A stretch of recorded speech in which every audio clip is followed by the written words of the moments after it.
많은 사람이 그렇듯이 저도 어두운 세월을 겪은 적이 있습니다. 집안이 한참 힘들 때였습니다. 그런데 그러한 때 저희 누나에게 아들이 태어났다는 소식을 듣고 부랴부랴 어머니와 함께 병원으로 가죠. 그래서 그 꿈틀거리는 빨간 핏덩이를 봅니다. 손가락이랑 발가락이 깜찍깜찍대는데 되게 신기하더라고요. 그 조그만 게 움직인다는 사실이 굉장히 경이로웠습니다. 어둡고 힘들었던 시기에 그 아이를 보자마자 굉장히 큰 감동이 있었습니다. 처음 태어난 조카를 보는데 마치 스포트라이트가 그 아이에게 쫙 비춰지는 것 같았습니다. 어둠 속에서 빛으로 우리 가족에게 웃음을 준 아이. 제가 그날 너무 기뻐가지고 조카가 태어난 그 기쁨을 노래로 만들 정도였습니다. 악보가 지금도 있어요. 제 아들한테 미안하지만 아들한테 그렇게 못했습니다. 근데 그 당시가 너무 그게 감동이었기 때문에 그렇게 할 정도로 아이는 그 어두웠던 시절의 가족의 기쁨이었다. 그 인식이 굉장히 강렬하게 남아 있습니다. 그래서 어른들 말이 이해가 됩니다. 그래도 아이가 있어야 된다. 아이가 있어야 가정이 좀 밝고 웃을 일이 있고 그렇다. 친척들이 모일 일이 있을 때 아이들이 있어야 그 가정이 모임이 시끌시끌하고 좀 생동감 있고 살아있는 것 같은 웃음꽃이 피는 그런 이유가 되지 않나 하는 생각을 가져봅니다. 오늘 본문에 등장하는 이삭의 탄생 또한 마찬가지입니다. 이삭이 태어난 게 얼마나 기쁜 일인가 오늘 본문을 보면은 자세히 알 수 있는데요. 일단 이 아들이 태어나자마자 아브라함은 그 아들의 이름을 뭐라고 짓습니까? 3절 말씀 보시면 아브라함이 그에게 태어난 아들 곧 사라가 자기에게 낳은 아들을 이름하여 이삭이라 하였고, 하나님께서 말씀하신 대로 지은 이름입니다. 그리고 이 이름은 그가 웃었다는 의미를 가지고 있습니다. 웃었다는 의미의 이름. 그 웃었다는 것은 무슨 의미일까요? 아들을 낳았으니까, 드디어 자식을 낳았으니까 기쁘다는 표현에 그 웃음도 없지는 않았을 겁니다. 그런데 우리는 그 웃음을 이 창세기 맥락 속에서 이해한다면은 그렇게 쉽지만은 않았다는 것을 알 수 있습니다. 처음에 아브라함에게, 이 사라에게 아들이 있겠다는 그 말이 쉽게 와닿았겠는가? 이들은 하나님의 그 약속의 말씀에 웃음으로 반응했거든요. 그 웃음은 어떤 웃음이었을까요? 함께 볼까요? 17장 17절 말씀 보시면은 아브라함이 웃습니다. 어떻게 웃는가? 아브라함이 엎드려 웃으며 마음속으로 이르되 100세 된 사람이 어찌 자식을 낳을까? 사라는 90세니 어찌 출산하리요 하고. 사라는 또 어떠한가? 18장 12절 말씀 보시면 이렇게 나와 있습니다. 사라가 속으로 웃고 이르되 내가 노쇠하였고 내 주인도 늙었으니 내게 무슨 즐거움이 있으리요. 웃긴 웃었습니다. 그런데 왜 웃었을까요? 하나님의 약속에 대한 믿음이었을까요? 본문을 보니까 딱히 그래 보이진 않죠. 우리가 이렇게 나이 들었는데, 늙었는데 어떻게 자식을 얻을 수 있겠는가 하는 불신이 전제한 웃음이었다는 것을 알 수 있습니다. 이에 대해서 이 사라에 대해서 하나님께서 책망하시는 장면이 그 18장 이후에 계속해서 등장합니다.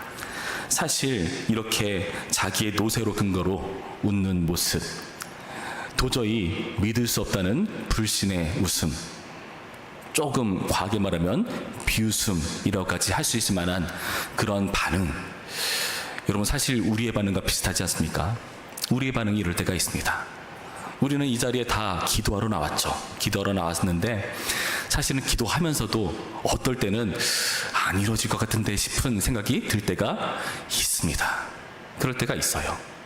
물론 우리의 연약함으로 하나님께 구하는 것이 정당하지 못한 우리의 욕심이라든지 하나님과 상관없는 그런 간구를 할 때 그런 마음이 들 수도 있겠지만, 이 아브라함과 사라의 경우는 어떻습니까? 하나님께서 분명히 약속하신 하나님의 진리의 약속에 근거한 뜻임에도 불구하고 불신했거든요.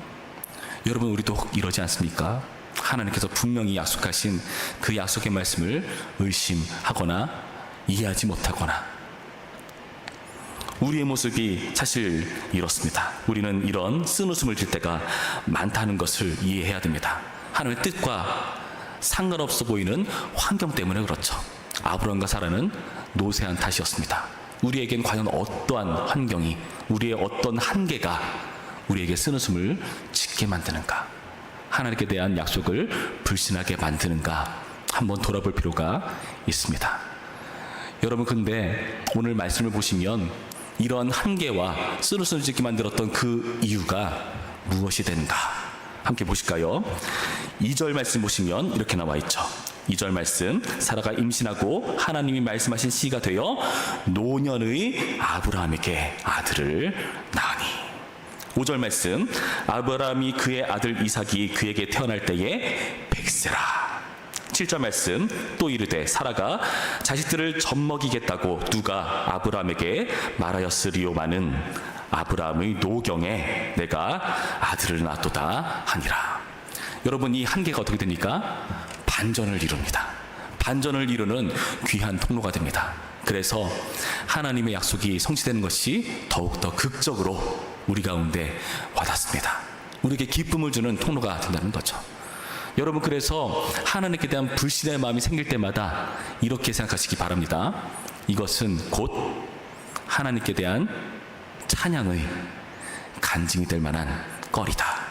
지금은 우리를 쓴웃음 짓게 만들지만 언젠가는 다른 사람에게, 나와 비슷하거나 나와 흡사한 그런 공경 가운데 빠져있는 사람들에게 선포할 수 있는, 그들에게 힘을 실어줄 수 있는 근거가 된다, 간증거리가 된다. 여러분, 그런 믿음을 가질 필요가 있다는 겁니다.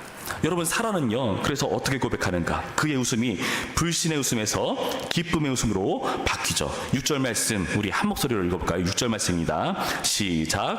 사라가 이르되 하나님이 나를 웃게 하시니 듣는 자가 다 나와 함께 웃으리로다. 뭐라 말하죠? 하나님이 나를 웃게 하신다. 하나님께서 어떻게 하십니까? 1절과 2절 말씀 보면 뭐라 나오죠? 여호와께서 말씀하신 대로 사라를 돌보셨고 여호와께서 말씀하신 대로 사라에게 행하셨으므로 사라가 임신하고 하나님이 말씀하신 시기가 되어 노년의 아브라함에게 아들을 낳으니. 말씀대로 하시는 하나님, 이 하나님 때문에 사라는 어떻게 했다고요? 하나님 나를 웃게 하셨다 고백할 수밖에 없는 것입니다. 여러분, 하나님께서 말씀대로 반드시 이루시는 분인 줄 믿으시길 바랍니다. 그래서 모세는요, 이 하나님을 어떤 분으로 묘사하는가? 1절 말씀에 여호와께서 이렇게 하나님의 이름을 여호와로 언급하고 있는 겁니다. 여호와는 우리가 잘 알듯이 하나님께서 그의 백성, 약속하신 백성에게 그 약속을 신실하게 이루시는 하나님으로 내세울 때 등장하는 이름입니다. 구원의 하나님, 역사하시는 하나님, 신실하신 하나님으로 우리 가운데 상관하시는 하나님이실 때 여호와라는 이름이 등장하고 있다는 것이죠. 여러분, 우리는 이 신실하신 말씀을 반드시 이루시는, 약속을 변치 않으시는 하나님이신 줄 여러분 믿으셔야 합니다. 우리가 이 자리에 기도하러 나온 이유가 바로 이러한 이유 때문인 줄로 믿습니다. 하나님께서는 언약의 주인으로서 여호와로서 약속을 신실하게 이루어 나가셨습니다. 그렇다면은 이렇게 신실하신 하나님 앞에 여러분 마땅한 언약 백성의 반응은 무엇이겠습니까? 여러분, 아브라함은 어떻게 했을까요? 아브라함은요, 그의 아들에게 무엇을 했는가? 할례를 행합니다. 낳은 지 8일 만에 할례를 행합니다. 여러분, 이 할례가 무슨 뜻일까요? 여러분, 이 할례를 이해하기 위해서 우리가 좀 말씀을 살펴볼 필요가 있습니다. 제가 17장 9절에서 14절까지의 말씀을 쭉 읽어드릴 테니까 이 할례가 무슨 의미인지 잘 보시기 바랍니다. 17장 9절 말씀부터입니다. 하나님이 또 아브라함에게 이르시되 그런즉 너는 내 언약을 지키고 내 후손도 대대로 지키라. 너희 중 남자는 다 할례를 받으라. 이것이 나와 너희와 너희 후손 사이에 지킬 내 언약이니라. 너희는 포피를 베어라. 이것이 나와 너희 사이에 언약의 표징이니 너희의 대대로 모든 남자는 집에서 난 자나 또는 너희 자손이 아니라 이방 사람에게서 돈으로 산 자를 막론하고 난 지 8일 만에 할례를 받을 것이라. 너희 집에서 난 자든지 너희 돈으로 산 자든지 할례를 받아야 하리니 이에 대해 언약이 너희 살에 있어 영원한 언약이 되려니와 할례를 받지 아니한 남자 곧 그 포피를 베지 아니한 자는 백성 중에서 끊어지리니 그가 내 언약을 배반하였음이니라. 여러분, 할례는요 언약의 표징이라고 설명합니다.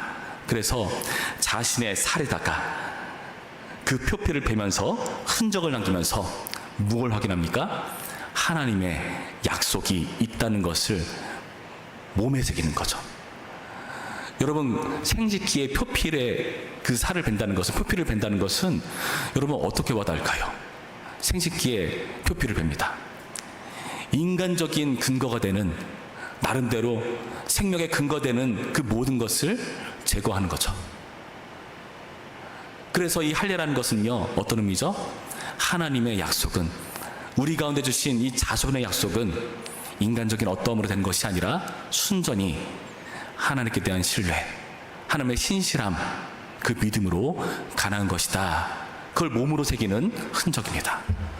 여러분, 이 할례 명령을 하나님께서 언제 주셨습니까? 이전에 16장 마지막 절을 보시면은 이스마엘이라는 아들을 낳고 하나님께서 어떻게 하십니까? 아브라함이 99세가 될 때까지 침묵하십니다. 이스마엘을 86세에 낳았다고 말하거든요. 그러니까 13년 동안이나 하나님이 침묵하십니다. 그러고 나서 17장 1절에서 비로소 등장하시면서 자신을 뭐라 소개하시죠? 나는 전능한 하나님이다. 전능한 하나님이다. 여러분, 어떤 의미일까요? 나는 전능한 하나님이다. 너는 내 앞에서 완전하라. 무슨 의미겠습니까? 이 신실한 하나님을 믿지 못하는, 신실하지 못한 언약 백성에 대한 책망이죠. 그러면서 주시는 것, 할례를 행하라, 이름을 바꿔라, 아브라함으로, 사라로, 열국의 아버지, 열국의 어머니.